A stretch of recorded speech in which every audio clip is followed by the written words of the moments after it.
Tensions between Russia and Ukraine have been steadily increasing for the past years.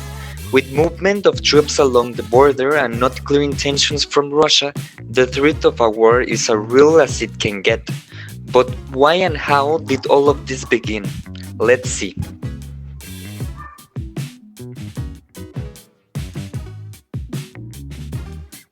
In fact, Ukraine and Russia have a lot of history among them. The first historical event in which they were involved happened on 24 August 1991 when Ukraine won its independence when the USSR broke up. Then, in 2013, Ukraine decided to suspend trading talks with Russia. More specifically, Ukraine abruptly abandoned its plans to sign a historic pact with the European Union aimed at removing the country from the Kremlin's orbit. And for this, in 2014, Russia annexed Ukraine's Crimea Peninsula. The Crimea Peninsula, which is already 6 years under the illegal annexion of Russia, has been one of the strategic objectives of that country throughout history.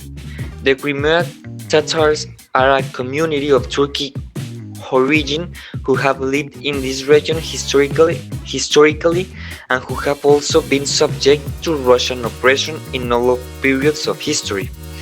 This annexation helps to solve various bottlenecks that compromise the consolidation of the Russian Federation as a regional power.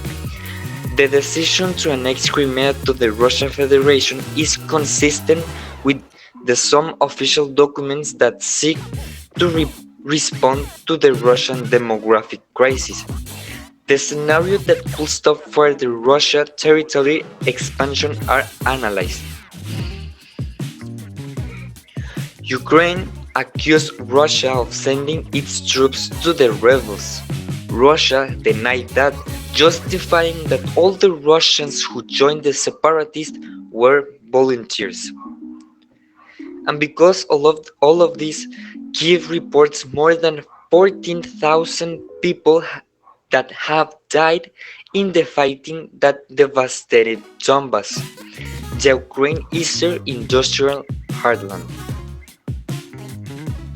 Russia has also said that Ukraine joining NATO is inadmissible because NATO members may want to set up military training camps there.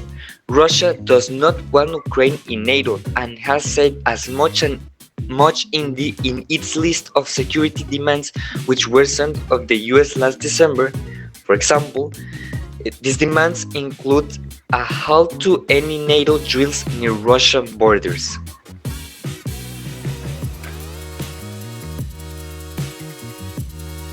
Attempts at diplomacy have been made by almost everyone but Russia. Let's see the most notable attempts and their responses. For starters, we need to learn that between 2014 and 2015, Ukraine, Russia, France, and Germany backed on some accords that they had altogether. The timing couldn't be worse, as those accords could have been the foundation for diffusing the current tensions. The USA has made several attempts at calling for diplomacy. For example, on January 26 of 2022, Secretary of State Anthony Blinken said that US delivered a document to Moscow that laid out a path for diplomacy to prevail. No responses was given. No serious deployment happened in January.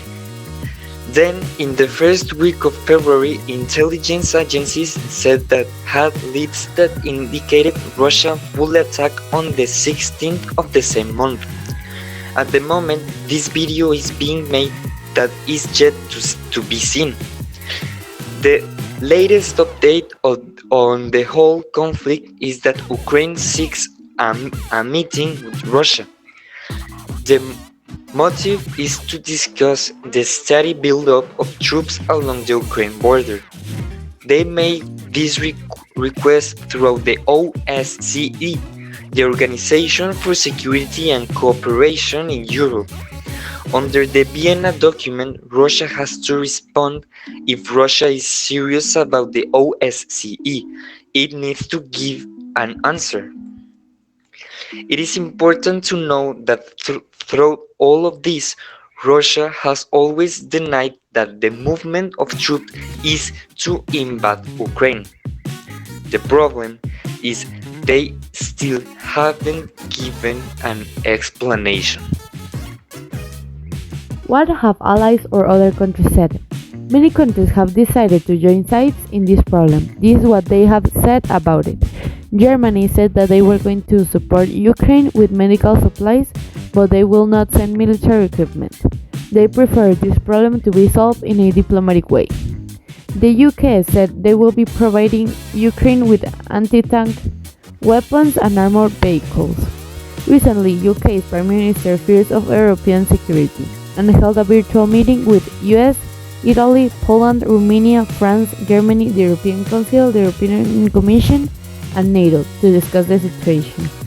Joe Biden, US President, said they are on Ukraine's side and will help them with any source they need. They are also working on what sanctions can they give to Russia if they start the war or even to prevent the situation from escalating. One of the sanctions they will give Russia if they decide to invade Ukraine is that there will be no Nord Stream 2 gas pipeline, which will affect Russia's economy immediately. Also, US announced that they will be sending 3,000 additional troops to Poland in the coming days to try and help reassure NATO allies. These are some of the allies which Ukraine has. While this has been happening, the White House and many other countries have urged their citizens to leave Ukraine in case everything escalates. China is on Russia's side since they want to stop NATO's expansion. How real is the threat of invasion?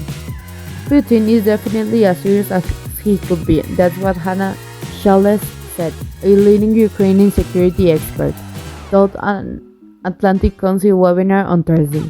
He's definitely raising the stakes in this game. Many have said this. Putin is going all in, and because he has denied every attempt at diplomacy, it isn't safe to assume he is unwilling to. The unwillingness of Putin to talk has forced other countries to take preventive actions. Let's see their actions. Germany refused to give soldiers and weapons but did give medical supplies. This has made people accuse them of hypocrites, as Germany is one of the top arms dealers of the world. But why did they refuse? Russia supplies Germany with most of its energy usage. The UK will be providing Ukraine with anti-tank weapons and armored vehicles. The US has sent over 3,000 soldiers to neighboring country Poland. A bunch of countries fearing combat told their citizens to leave Ukraine and fly back home. These are some of the sanctions taken by countries. The USA has said that right now. Everything is uncertain. Russia has been moving troops and is right now in a position where they could attack any day. It has been said Russia is likely to attack before the Winter Games end, which are scheduled to end in February 20. What do the Ukrainian and Russian people think of the conflict? We tend to forget that more than military prowess and extension countries are people, and people have their own ideas, which may not be the same as the one of the government has.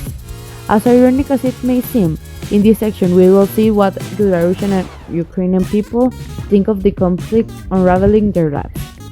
It is important to know what each country thinks, not only because they are people and they deserve to be heard, but because they could very easily change the course of the conflict. The willingness or lack of it to join the army and fight can abruptly change the tide of decisions. What does Russia think of Ukraine? A poll from Levada revealed that 50% of the population has positive views of Ukraine, and the younger generations tend to be more positive. That could mean a lesser quantity of willing soldiers in a hypothetical conflict. Russian analyst Andrew Kolesnikov has said that even if war came to be, it would probably not to be a popular decision. War started to frighten people, Kolesnikov wrote in December. What does Ukraine think of Russia? A poll of Kyiv International Institute of Sociology found that 39% of the population sees Russia in positive terms. but a whopping 47% sees them in a negative light. Another poll from the KAS found that more than half of the country is in favor of both joining NATO and the European Union. The problem: both of these actions are red lines according to Putin. On a last note, a third of the country is willing to create an armed resistance against Russia in case of invasion, but let us hope it never happens.